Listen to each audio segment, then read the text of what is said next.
नमस्कार, स्वागत है आप सभी का। मैं हूं आपके साथ श्रवण तंबोले। इस बुलेटिन में देखेंगे छत्तीसगढ़ की तमाम बड़ी दिन भर की खबरें। शुरुआत करते हैं। घंटे भर की बारिश ने एक बार फिर रायपुर नगर निगम और स्मार्ट सिटी लिमिटेड के करोड़ों रुपए के प्रोजेक्ट्स की पोल खोल दी है। घंटे भर के भीतर बारिश से ही शंकर नगर एक्सप्रेस वे पर 60 लाख रुपए की लागत से की गई फॉल सीलिंग से जगह जगह पानी रिसने लगा।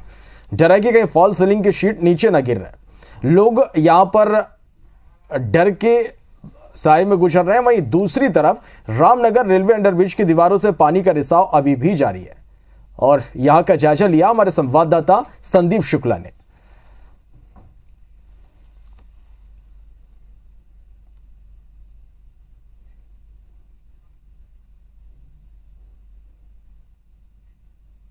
आप मुझे देखकर समझ रहे होंगे कि मैं खुले आसमान के नीचे खड़ा हूं, इसलिए मुझे छाता लेना पड़ रहा है, लेकिन ऐसा नहीं है। हम खड़े हैं शंकर नगर फ्लाईओवर के नीचे, जिसके नीचे 60 लाख रुपए से फॉल सीलिंग की गई है और महीने भर पहले इसका लोकार्पण हुआ है।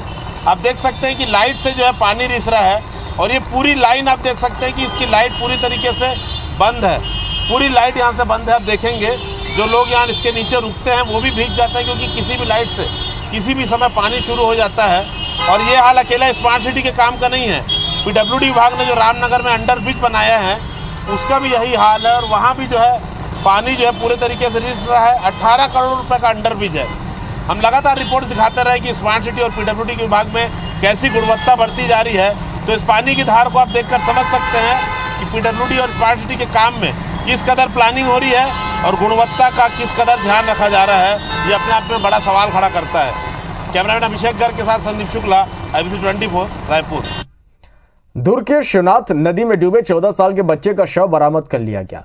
NRDF की टीम को 6 घंटे के रेस्क्यू के बाद तुषार साहू की लाश जो है घटना स्थल से 2 किलोमीटर दूर पर मिली है। बता दें कि पंचशील नगर का रहने वाला तुषार कल अपने 4 दोस्तों के साथ महामारा एनीकट घूमने गया था और इसी दौरान वो नदी में डूब गया।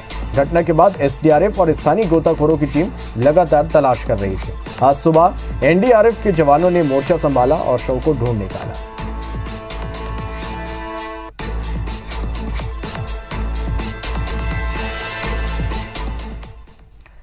कोरिया जिले के बैकुंठपुर में आज सुबह 8 बजे भूकंप के झटके महसूस किए गए। हालांकि गनीमत थी कि भूकंप आने के बाद किसी बड़े नुकसान की खबर सामने नहीं आई है। रिक्टर स्केल पर भूकंप की तीव्रता 4.3 मापी गई। लोगों ने बिस्तर पर सोने के दौरान कंपन सा महसूस किया। झंझनाहट कटगोड़ी दामुज में लोगों ने भूकंप के यहाँ पर झटके महसूस किए हैं। विज्ञान केंद्र के मुताबिक भूकंप का केंद्र दामुज था।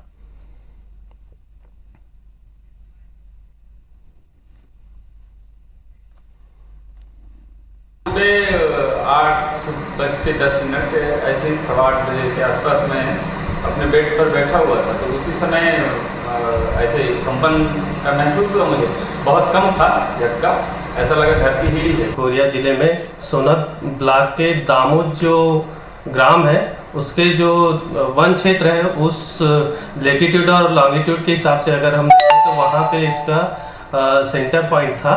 तो 4.3 रिएक्टर स्केल इसका तीव्रता थी। धमतरी के बरारी गांव की एक दिव्यांग महिला मजदूरी करती है और पाई जोड़कर अपने पूरे परिवार का भरण पोषण करती है।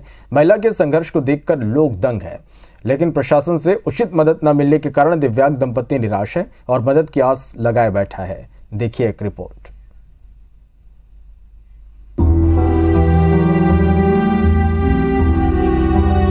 दुनिया में हम आए हैं तो जीना ही पड़ेगा, जीवन है अगर जहर तो पीना ही पड़ेगा। ये लाइन मदर इंडिया फिल्म के एक गाने की है, जो धमतरी के बरारी गांव के दिव्यांग सुखरानी के जीवन से करीब करीब मेल खाती है। दरअसल सुखरानी एक पैर से दिव्यांग है, उनके पति भी दोनों पैर से दिव्यांग हैं, इसीलिए पति, बेटे और सास के भरण पोषण की जिम्मेदारी सुखरानी के कंधों पर आ गई है और वो दिव्यांग होते हुए भी मजदूरी करती है, जी तोड़ मेहनत कर कुछ पैसे कमाती है और अपने परिवार का पालन पोषण करती है। दिव्यांग दंपति को पेंशन के नाम पर सिर्फ चंद रुपए मिलते हैं, जिससे घर का गुजारा नहीं हो पाता, इसलिए दिव्यांग सुखरानी को मजदूरी करनी पड़ती है। दंपति ने शासन प्रशासन से रोजगार के लिए मदद और PM आवास का लाभ देने की गुहार लगाई है। माटी खनथों, जोड़थों, बोहाथों, फेंकथों, बरसात बेखन सिहल आथे, जीरा बोहाथे। सरकार से यही मांग है कि हम लोग को इंदिरा आवास या कुछ शासन की ओर फायदा वाला जो चीज़ होगा जिसमें हमारा जीवन यापन सुधर सकता है, तो सरकार से यही निवेदन करूंगा कि हमारी ओर भी थोड़ा ध्यान दीजिए। फिलहाल दिव्यांग दंपति बारिश के दिनों में भी कच्चे घर में रहने को मजबूर हैं। हालांकि कलेक्टर ने दिव्यांगों की पूरी मदद का भरोसा जरूर दिया है। का नाम उसमें होगा तो ही प्रधानमंत्री आवास स्वीकृति हो सकती है। अगर वो यहाँ पर मुझे आवेदन दें तो हम अन्य माध्यम से भी उनको सहयोग कराएंगे, उनको राशन कार्ड ही बनवाएंगे और जो 80% से अधिक दिव्यांगता होगी तो समाज कल्याण विभाग से भी उनको हम आवास जो का सहयोग हम कर सकते हैं। एक डंडे के सहारे मजदूरी करती सुखरानी समाज के लोगों के लिए संघर्ष का बेजोड़ उदाहरण पेश कर रही हैं और ऐसे लोगों के लिए मिसाल हैं जो सब कुछ ठीक होने के बावजूद मेहनत से कतराते हैं। उम्मीद है शासन और प्रशासन दिव्यांग सुखरानी के संघर्ष को सलाम करेगा और मदद के लिए हाथ जरूर बढ़ाएगा। सुभाष साहिब के साथ bureau report, IBC 24 Dhamtari. Chhattisgarh state power company के कर्मचारियों ने एक बार फिर प्रबंधन के खिलाफ हल्ला बोल दिया। कर्मचारियों ने पुरानी पेंशन योजना लागू करने की मांग के साथ साथ अपनी पुरानी लंबित मांगों को लेकर आज सभी क्षेत्रीय कार्यालय में धरना दिया और कंपनी के अधिकारियों को ज्ञापन सौंपा। कंपनी के अधिकारियों के मुताबिक पुरानी पेंशन लागू करने पर कंपनी के ऊपर कोई अतिरिक्त भार नहीं आना है, बल्कि हर महीने कंपनी को लगभग 6 करोड़ रुपए की बचत होगी। पुरानी पेंशन के अलावा कर्मचारियों ने कैशलेस ट्रीटमेंट, नियमितीकरण, भत्ता बढ़ाने, नई नियुक्ति करने जैसी मांग भी शामिल है। कर्मचारी नेता मनोज शर्मा ने कहा कि आने वाले समय में अगर मांग पूरी नहीं होती है तो कर्मचारी बड़ा आंदोलन करेंगे।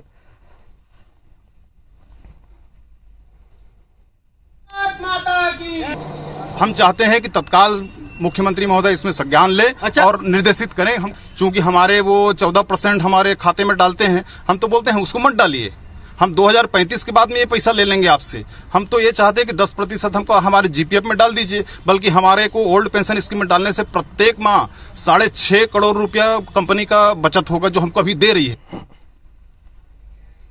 बिलासपुर में संयुक्त कोयला मजदूर संघ एक बार फिर 38 सूत्री मांगों को लेकर आंदोलन पर है। मजदूर संघ ने SSL मुख्यालय के बाहर प्रबंधन के खिलाफ धरना प्रदर्शन किया, जिसमें प्रदेश भर के हजारों कोयला मजदूर शामिल हुए। मजदूर संघ का आरोप है कि SSL मनमानी कर रहा और कोयला मजदूरों की लगातार उपेक्षा की जा रही। मजदूर संघ ने जल्द मांग पूरी नहीं होने पर उग्र आंदोलन की चेतावनी दी है। पूरे कंपनी के अंदर प्रमोशन में अनियमितता है। जो मृत जो कर्मचारी हैं उनके आश्रितों को रोजगार देने में जो है अनियमितता है और चेतावनी देंगे अगर समय रहते परिवर्तन नहीं किया तो पूरे ACCL को हम ठप कर देंगे। बीजेपी ने 2024 में होने वाले लोकसभा चुनाव के लिए छत्तीसगढ़ में तैयारियां शुरू कर दी है, जिसको लेकर आज 3 दिन के प्रवास पर केंद्रीय राज्य मंत्री विश्वेश्वर जगदलपुर पहुंचे। बीजेपी का विशेष ध्यान उन सीटों पर है जहां बीते आम चुनाव में करारी हार का सामना करना पड़ा था। आज विश्वेश्वर ने बीजेपी के विधानसभा के पदाधिकारियों और कार्यकर्ताओं से भाजपा कार्यालय में मुलाकात की। कल विश्वेश्वर चित्रकूट विधानसभा और बुधवार को बस्तर विधानसभा के पदाधिकारियों से इसी तरह मुलाकात करेंगे। बता दें कि लोकसभा चुनाव के अलावा विधानसभा चुनाव में भी बीजेपी को हार का सामना करना पड़ा था। ऐसे में केंद्रीय नेतृत्व बस्तर में बीजेपी को मजबूत करने की कोशिश में जुट गई है।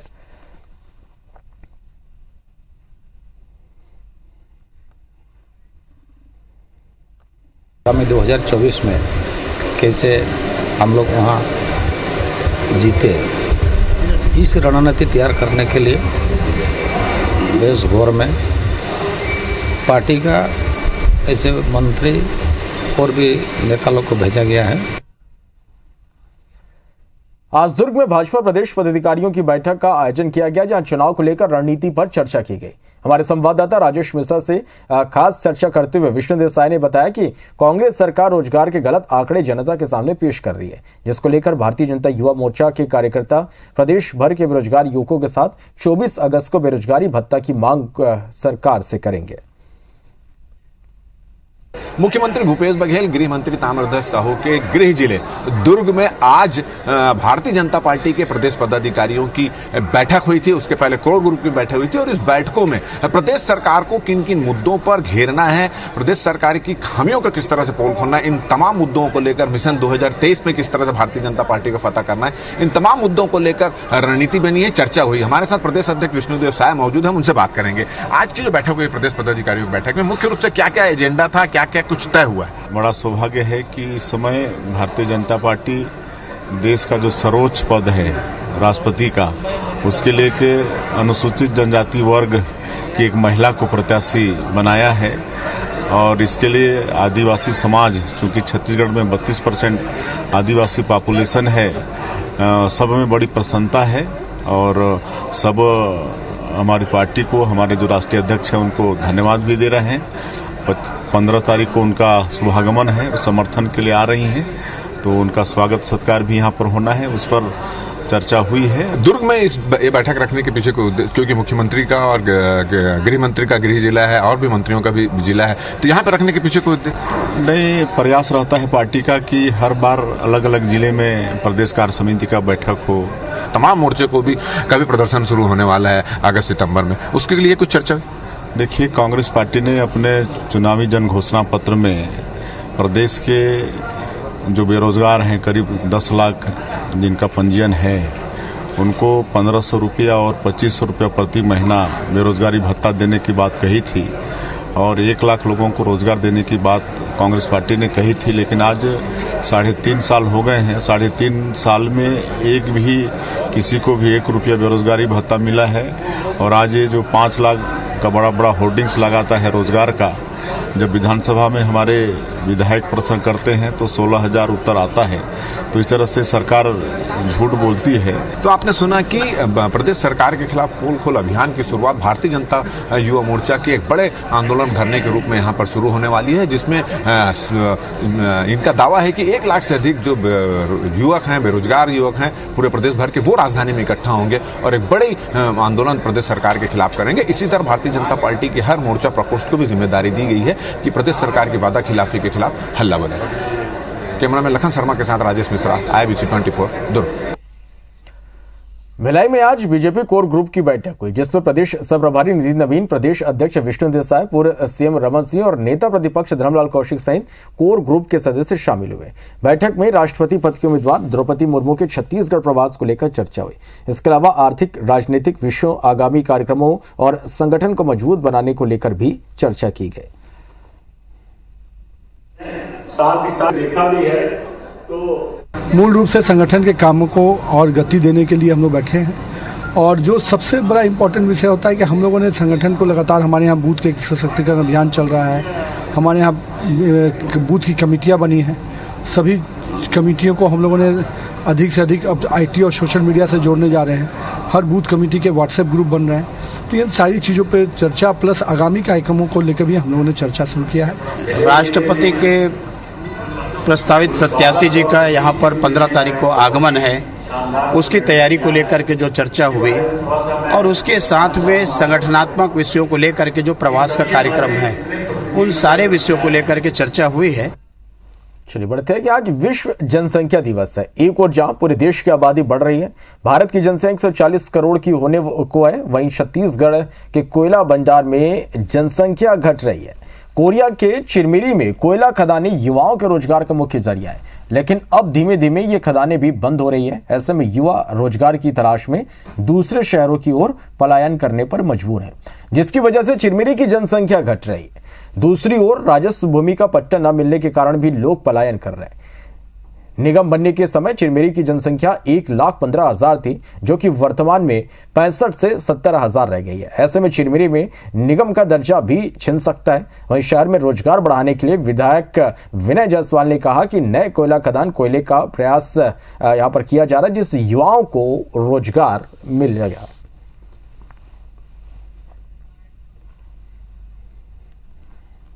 और यहाँ की अधिकतर पॉपुलेशन खदानों पर ही डिपेंड है, तो जनसंख्या उस हिसाब से घट रही है। लेकिन अभी कुछ समय से ऐसा प्रतीत हो रहा है कि जनसंख्या घटने का अनुपात कम हुआ है। पिछले 4 सालों से चिमरी में कंस्ट्रक्शन के काम बंद हो गए थे, प्राइवेट कंस्ट्रक्शन के काम बंद हो गए थे। अभी लगातार कंस्ट्रक्शन के काम हो रहे हैं, लोग अब यहाँ रहना चाहते हैं और आने वाले समय में चिमरी को स्थायित्व मिले ऐसी कोशिश कर रहे हैं। यहाँ राजस्व की भूमि के अभाव में लोगों को पट्टा नहीं मिल पाने के कारण लोग पलायन करने को मजबूर हैं। बस्तर में राज्य सरकार की योजना का मिशनरी स्कूल गलत फायदा उठा रहे। राज्य सरकार ने 2019 में अल्पसंख्यक स्कूलों को आरटीई के दायरे से बाहर रखा। आरटीई दायरे से छूट मिलने से स्कूलों को आर्थिक रूप से कमजोर तबके के बच्चों के लिए 25% सीट रिजर्व नहीं करनी पड़ेगी। ऐसे में बस्तर के मिशनरी स्कूल के प्रबंधन ने स्कूलों को अल्पसंख्यक का दर्जा लेना शुरू कर दिया। जिले भर में करीब 18 स्कूल मिशनरियों के अंतर्गत संचालित हैं और इन स्कूलों में दाखिला लेने का हर परिवार का सपना होता है, लेकिन फीस ज़्यादा होने की वजह से अक्सर गरीब तबके के लोग इसमें दाखिला नहीं ले पाते। अब आरटीई के दायरे में छूट मिलने से कमजोर तबके के बच्चों की 400 सीटें खत्म हो गई और औसत स्कूल को 80 लाख का फायदा हुआ। वहीं पूरे मामले पर कलेक्टर चंदन कुमार ने उचित कार्रवाई का आश्वासन दिया है।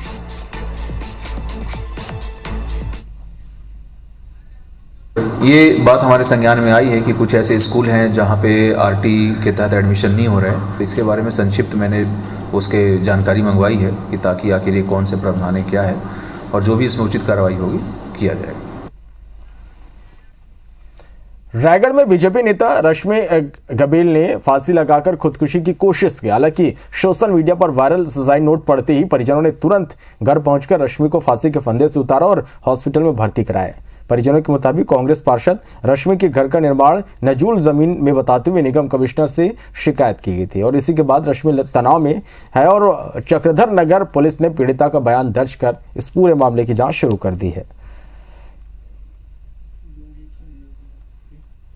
अज्ञात व्यक्ति आया था जो उसको कह के गया है कि यह घर को हम लोग तोड़वा देंगे। बच्चे को छोड़ के आई है, नाती को मेरा छोड़ के आने के बाद में अपने रूम में जा कर के किसी को लेटर फॉरवर्ड की है। फॉरवर्ड करने के बाद सुसाइड करने की कोशिश की है। लोगों को जैसे ही ज्ञात हुआ तो जल्दी से पहुंचकर उसको फंदे से उतारा गया, उसको हॉस्पिटल में एडमिट कराया गया है। उसकी हालत अभी स्थिर है और इसमें पुलिस की टीम भेजी गई है। सुसाइड जो के संबंध में या उसके मरणासन कथन के संबंध में कथन लिया जाएगा। कवर्धा के धर्मपुरा में आज सुबह 2 परिवारों में गाय को के गठान में छोड़ने की बात पर बहस हो गई। बहस इतनी बड़ी कि लोग मारपीट पर उतर आए। दोनों परिवार वालों ने एक दूसरे पर जमकर लाठी डंडे चलाए। हालत इतना बिगड़ चुकी कि गांव में एक दूसरे को खोज कर लाठी से पीटा जा रहा था। मारपीट से दोनों गुट के 20 से ज्यादा लोग घायल हो गए। 8 से ज्यादा लोगों को गंभीर चोटों आने पर जिला अस्पताल में भर्ती कराया गया। फिलहाल पुलिस पूरे मामले पर नजर रखी है। दोनों पक्षों की शिकायत पर काउंटर केस दर्ज किया गया। अभी किसी की गिरफ्तारी नहीं हुई है। 4-5 लोग हमारे पीछे आए वहाँ से, तो उसके बाद गुलजाम के घर के पास और 10-15 लोग उनके घर अंदर, वो लोग निकले और पीछे वाले वहाँ पे घेर के हम लोगों को मारे। रायगढ़ जिले के एक गरीब परिवार के लिए सोशल मीडिया फरिश्ता बनकर सामने आया, जिसके माध्यम से 21 साल से गुम एक शख्स फिर से अपने परिवार के बीच पहुंच सका। दरअसल 21 साल पहले मानसिक रूप से अस्वस्थ युवक घर से निकला था और वो वापस नहीं लौटा। परिजनों ने उनकी बहुत तलाश की लेकिन वह नहीं मिला। परिजनों ने थाने में गुमशुदगी की रिपोर्ट भी दर्ज कराई लेकिन नतीजा शून्य रहा। इस बीच परिजनों ने एक वीडियो क्लिप सोशल मीडिया पर देखा जिसमें वह शख्स दिख रहा था। परिजनों ने उन्हें पहचान लिया और कैबिनेट मंत्री उमेश पटेल से मुलाकात कर सारी बात बताई। फिर मंत्री पटेल ने जब वीडियो का पता लगाया तो वह केरल की एक संस्था स्नेहालय का निकला। बाद में मंत्री के निर्देश पर टीम गठित कर पुलिस को परिजनों के साथ केरल भेजा गया, जहां संस्था ने शख्स को सौंपा। वहीं 21 साल बाद शख्स के मिलने से परिजनों की आंखों में खुशी के आंसू आ गए। क्या नाम है आपके? डोरीलाल। कहाँ रहे होते साल ले आप? कौन गाँव है क्या नाम? बोले फूटा करके धर थे फूटे दिए गए पाछड़ का कार बोला धर के भूल गए हो आप? हाँ वो सच ना आए के बाद वापिस? हाँ फिर थोड़ी जाबे ना ना फिर दिन में फिर खोजते आप मन सोच रहे हो कि दोबारा मिल जाएगी कि उम्मीद रही से थोड़ा बहुत? मैं बिनती बिनोय रहे और अष्टभुजी है और भार के तिकरे करा डंडा सरन गिरे रहे और चावल लेके दे रहे ओकर आशीर्वाद ला मैं प्रणाम करत। भगवान के आशीर्वाद से मिल गया बेटा आपके। हाँ खुश हो अब आप? हाँ खुश हो आप। तो संपर्क स्थापित किया गया कि मंगलूर में कहीं पर उनको सुरक्षित स्थान पर रखा गया है। इस आधार पर यहाँ से प्रशासन पुलिस की संयुक्त टीम एक रवाना की गई थी और डोरीलाल सतनामी को लाया गया है। और कोरबा के कनकी गांव में ओहरे गाज गिरने से प्रवासी पक्षी एशियन बिल स्टॉक की जान चली जा रही है, जिसको लेकर अब वन विभाग ने सुरक्षा के इंतजाम किए। विभाग अब पेड़ों के नीचे जाल लगा रहा। अधिकारियों का कहना है कि गाज के साथ उनकी धमक के कारण पेड़ से गिरकर पक्षियों की मौत हो गई। पेड़ के नीचे जाल लगने से पक्षी अब सुरक्षित रहेंगे। बता दें कि जिले के ग्राम कनकी में 1000 से ज्यादा एशियन बिल स्टॉक ने शिव मंदिर परिसर में लगे पेड़ों पर अपना डेरा जमा लिया है। ग्रामीण पक्षियों को मानसून का संदेशा देने वाले देवदूत मानते हैं। वहीं मंदिर के पुजारी पुरुषोत्तम यादव का कहना है कि मंदिर परिसर में तड़ित चालक 7 साल पहले लगाया गया था। इसका रेंज बढ़ाने की आवश्यकता है। वन विभाग की ओर से मामले पर ध्यान नहीं दिए जाने के कारण पक्षी असुरक्षित हैं।